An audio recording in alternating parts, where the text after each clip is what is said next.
There's been a lot of talk this week about snowball fights, but if you live in Staten Island, all you want to fight about is the city's failure to plow your streets. The Point starts right now.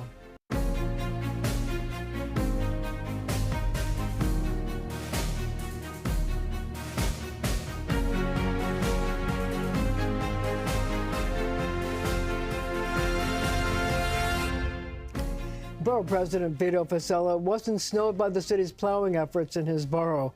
That's probably the understatement of the day. How upset were you about what happened with the plowing? It was awful. Thousands of people were stranded in their homes, on their blocks for days. We were calling out the siren for help, and initially really weren't getting it. The guys on the ground, the trucks, they were working 12-hour shifts. They were doing all they could, right? But when we said that Staten Island, because we're so car dependent, because people can't just jump on a subway, we needed help. And it took a few days to register. Ultimately, it did, in fairness.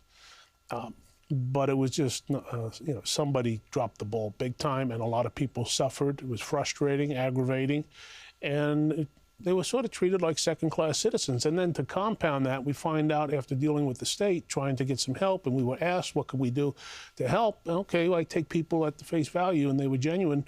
We discovered that the state of New York sends about 80 people to Massachusetts to help, along with trucks and plows. And they should have come to Staten Island? Easily. Just jump in the car. Everybody knew the blizzard. The state, if you remember, the state activated the state of emergency. So everybody was on board with this. And instead of sending in the full throttle, the cavalry to help, they sent folks to another state. Last I checked, Staten Island was still part of New York State.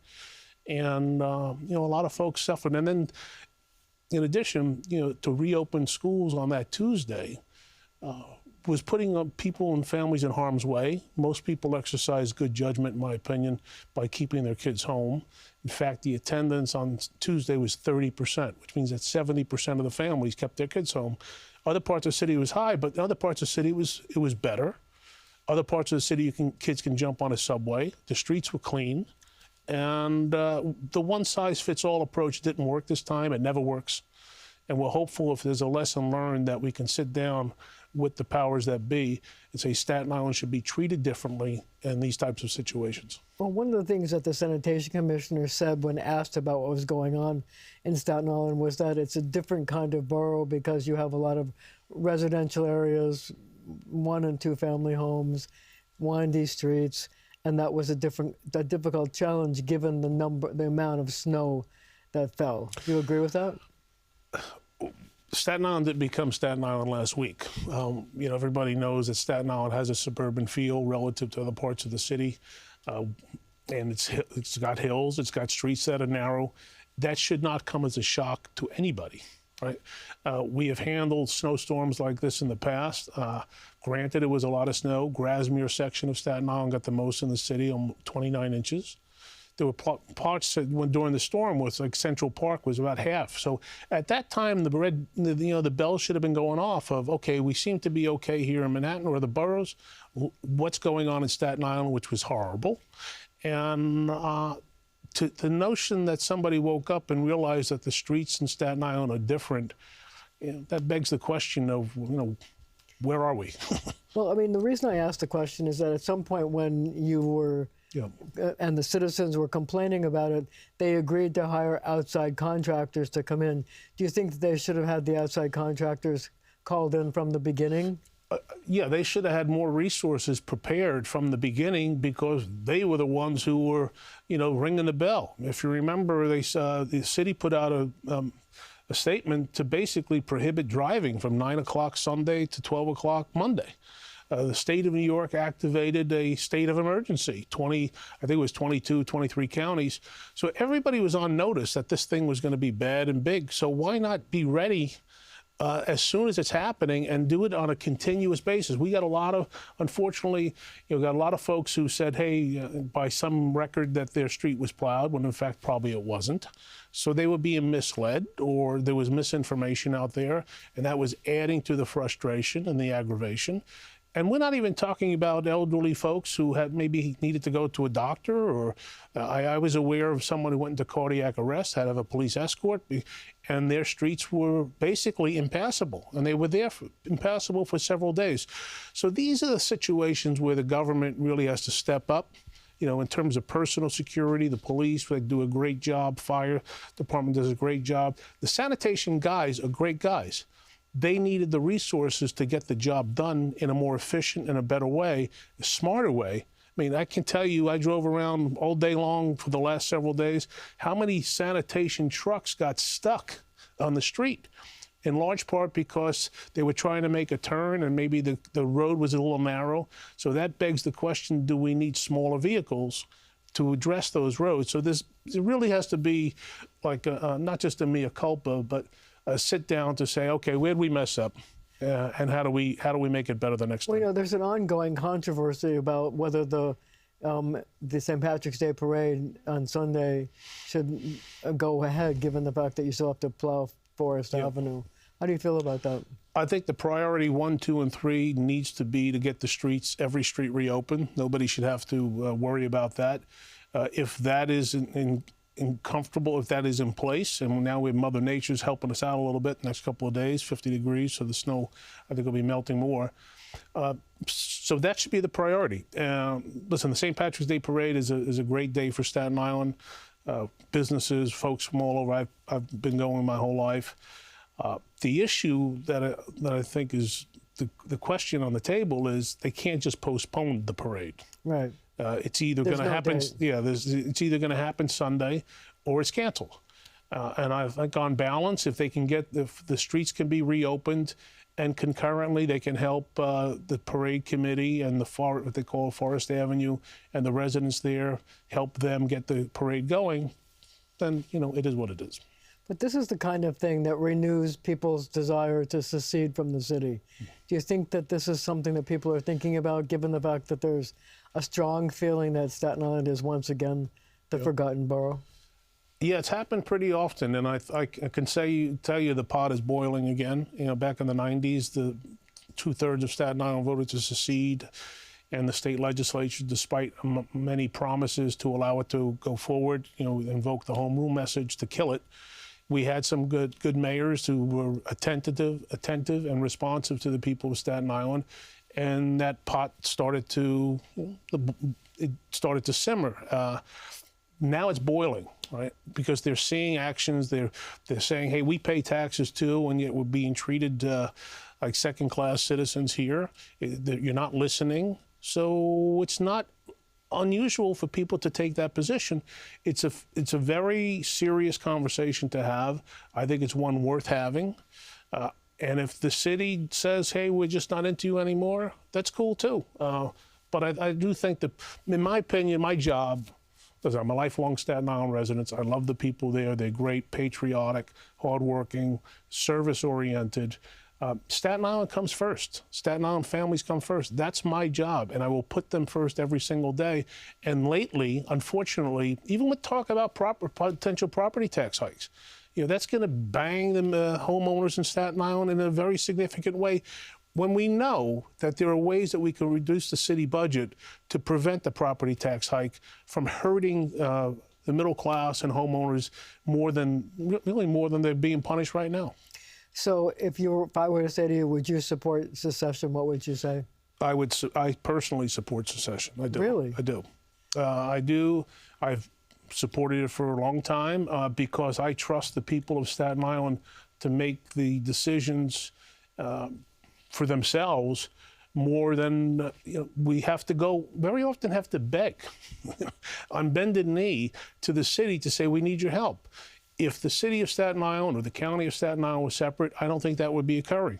Now, from the job I have, I think it's worthwhile to put folks, to allow them to know the good and the bad, the pros and the cons, the costs and the benefits. People have always raised the other issue that if Staten Island were to become its own place, that you would have to pay for all the services you get from the city now, not only sanitation, fire, police, ambulances, etc., and you would have to raise taxes to do that.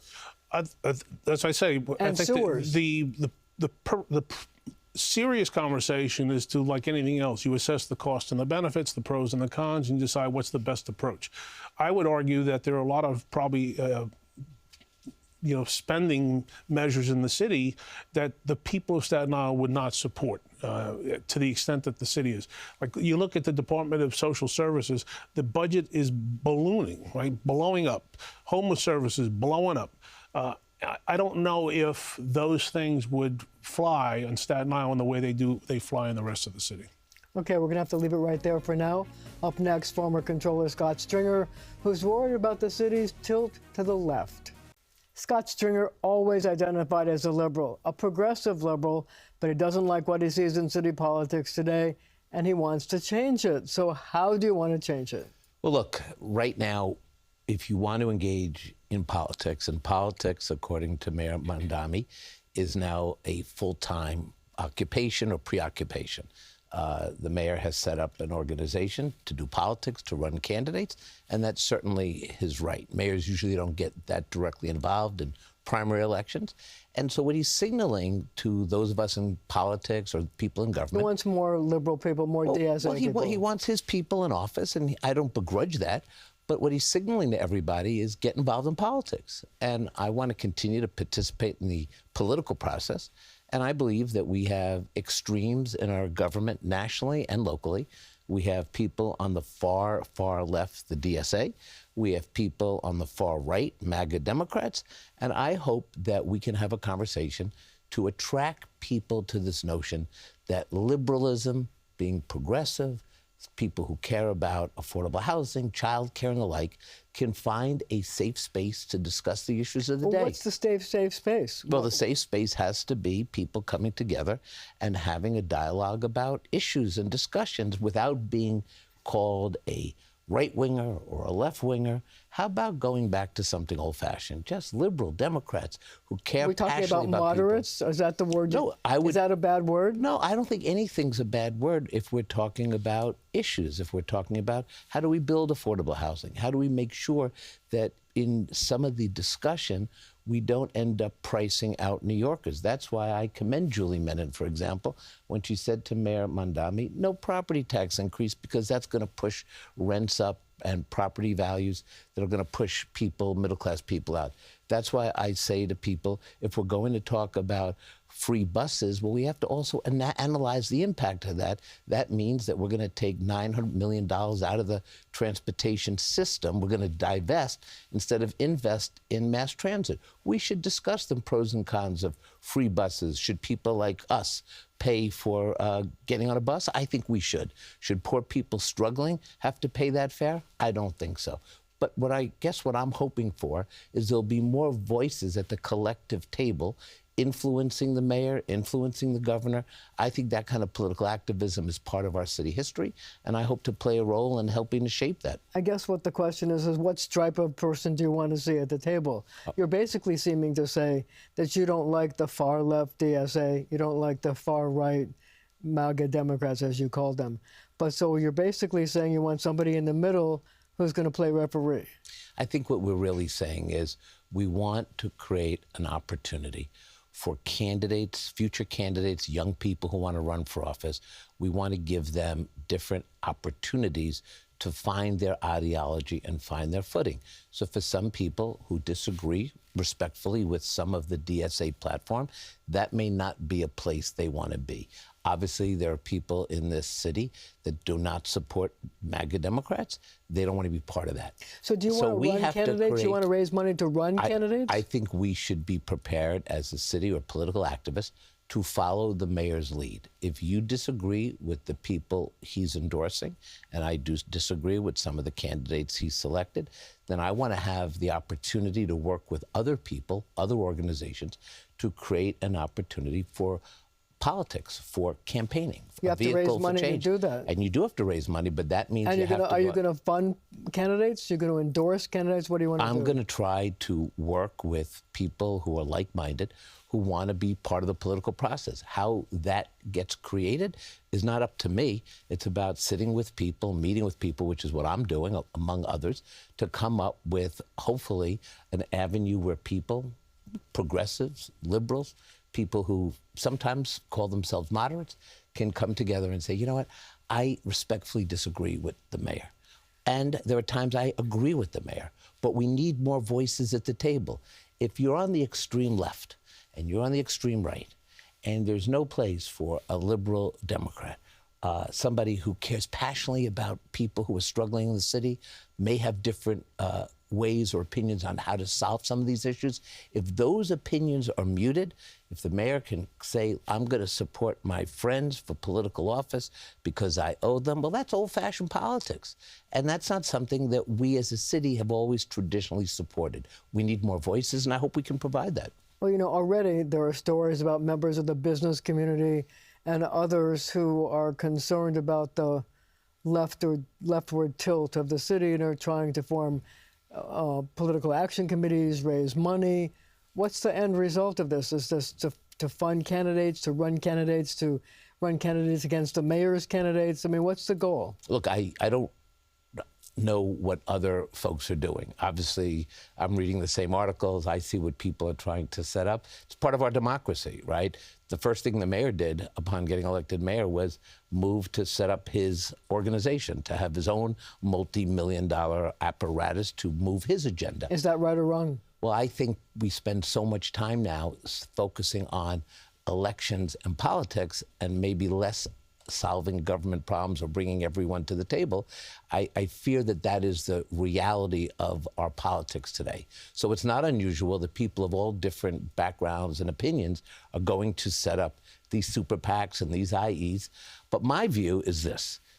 I want to have a discussion about how we can build a political room where opinions, all different opinions on education, on childcare, on affordable housing, on livability. What about that there is a anti-Semitism? space, and 100% on anti-Semitism and against BDS. We need to have a space for people who feel strongly, like I do, on these issues, and including anti-Semitism. But you know what? You can't do this on Twitter, and you can't do this in your living room. You got to get to a political place, and the infrastructure of that has to be built out. And I am hoping that as we move forward with discussions among like-minded people, elected officials, former elected officials, that we can arrive at a good positioning, that we can have these discussions. There'll be times when we agree with the mayor, and there'll be times certainly that we disagree with the mayor. He will support candidates for office. We'll support them if we agree with them. But I hope there is going to be an opportunity for us also to work to support good elected officials. Dan Goldman is one of the best members of Congress this city has ever had. I disagree with Mayor Mondani in trying to hurt Dan Goldman. We need to, if he wants to be constructive, he should go and fight Republicans, even though he seems to be best friends with President Trump. But we want to protect Dan Goldman. We want to make sure that there are candidates who have really elevated New York City. Why would we want to put them in jeopardy when there are other people we want to get rid of? Well, Scott Stringer, we're going to have to leave it right there for now. But our conversations continue right after the show on our streaming channel, CBS News New York. We'll be right back. Thank you for joining me. The pandemic seems like it was a long time ago, but New Yorkers still have lasting memories of that time when the city that never sleeps went to sleep. They're weighing in on your point. What do you remember about that time? It was very isolating. Everybody was sick. We were just in our homes. It was crazy. I mean, I was living by myself, you know, a little lonely at times. Oh, just paralyzing, a lot of sick people. It was scary. It felt so unreal. Almost a curtain that fell on society, and how people didn't know what to do. There were moments where I would look out the window and it would be completely nothing at all. There would be no cars, not even anybody walking outside. I got it very early, so I thought I was going to die. Are you scared? Yeah. I don't know. I was in college. Too dumb to know. It was pretty sweet. Everything was shut down. We were just hanging out outside. Did you learn anything from the pandemic? Yeah, how much you value going out into the world and being able to eat at restaurants and spend time with your friends. Nothing can be counted on. Something catastrophic can strike any second, so you have to enjoy every minute. Nature's good. Clean air, green space is good. Spend more time outside. You don't need a crazy social circle, read good books. Just cherish every moment because you never know who's going to be here, who's not. Well, one thing I learned is for some reason pandemics or that type of disruption to society really freaks people out. Yeah. And it really exacerbates, conspiracy theories and weird beliefs about health, etc. Do you think that we're still dealing with the after effects of the pandemic? Absolutely. Some of us are still. Oh, for sure. I don't think that'll ever go away. Well, for sure. We got this president, don't we? Our politics were probably disrupted from it in some way. I think we're all still a little crazy from it. Well, I think psychologically, I think financially, it's, I think it touched everybody, everywhere. For businesses, jobs have changed. I feel like restaurants closed a little bit earlier. Maybe people spend more time on their phones. Especially with children. When you think about the young and the way they were isolated. They had a hard time going through schooling shutdowns and all that jazz, so it's got to affect us in some way, right? So I have a daughter who's 17. I think her grade was particularly impacted because it was during middle school years, and they're impactful for their adolescence and growing and maturing. Are we ready for the next pandemic? No, not even close. Not with this administration, what they've done to science. I hope there's not another one. I think certain healthcare facilities are prepared. I don't really know. This was sad. We haven't even got out from what we went through already. Do you think we're ready for the next pandemic? I mean, we're New Yorkers. We can handle it. We can handle anything.